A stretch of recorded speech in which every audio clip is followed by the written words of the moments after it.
এসে গেল ইন্দিরা একাদশী। মহারাজ যুধিষ্ঠির বললেন, হে মধুসূদন, আশ্বিন মাসের কৃষ্ণপক্ষী একাদশীর কি নাম তা কৃপা করে বলুন। শ্রীকৃষ্ণ বললেন, হে রাজন, আশ্বিন মাসের একাদশী ইন্দিরা নামে পরিচিত। এই ব্রত প্রভাবে মহাপাপ বিনষ্ট হয়, এমনকি কর্মবিপাকে যারা নিম্নজনী লাভ করেছেন সেই পূর্বপুরুষদেরও উত্তম গতি লাভ হয়। এই একাদশীর মাহাত্ম্য শোনা মাত্রই সামবেদীয় যজ্ঞফল প্রাপ্ত হওয়া যায়।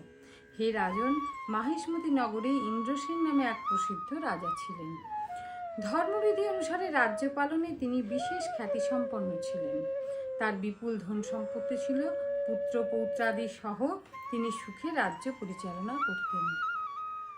বিষ্ণু ভক্তিপরায়ণ সেই রাজা নিরন্তর শ্রী গোবিন্দ নাম গানে মগ্ন থাকতেন।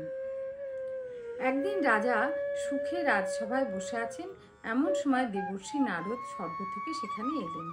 তাকে দর্শন করে রাজা হাত জোর করে উঠে দাঁড়ালেন, দণ্ডবত প্রণাম করে মুনিকে আসন, পাদ্য, অর্ঘ্য আদি ষোড়শোপচারী পূজা নিবেদন করলেন।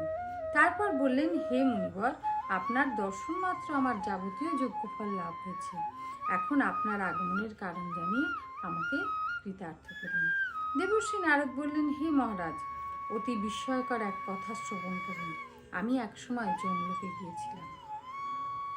সেখানে যমরাজের সভায় বহু পুণ্যকারী আপনার পিতাকে দেখলাম। ব্রতভঙ্গ পাপে তাকে সেখানে যেতে হয়েছে। হে রাজন, আপনার পিতা যে সংবাদ প্রেরণ করেছেন আমি এখন তা আপনাকে বলছি। তিনি বললেন, হে ঋষিবর, মাহিষ্মতির ইন্দ্রসেন রাজা আমার পুত্র। তাকে বলবেন যে আমি বহু পুণ্য অনুষ্ঠান করলেও কোনো কারণবশত জমালয়ে আসতে বাধ্য হয়েছি। আপনি কৃপা করে তাকে সর্বপাপনাশক ইন্দিরা একাদশী ব্রত পালন করতে বলবেন।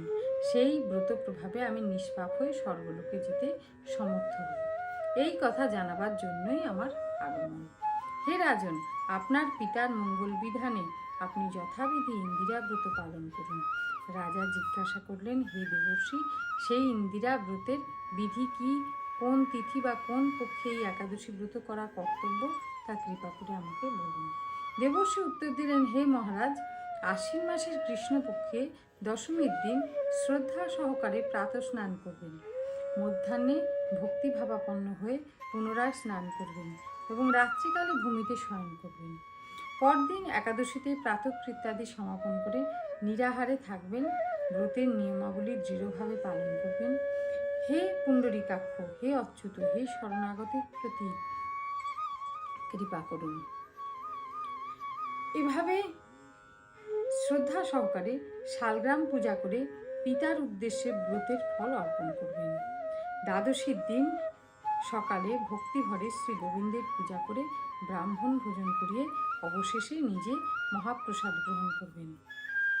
হে রাজন, বিধি অনুসারে শ্রী হরি এবং ভক্তদের অর্চন করলে আপনার পিতৃবর্গ মুক্তি লাভ করে শীঘ্রই বৈকুণ্ঠে গমন করবেন। রাজাকে এই উপদেশ দিয়ে দেবর্ষি নারদ প্রস্থান করলেন।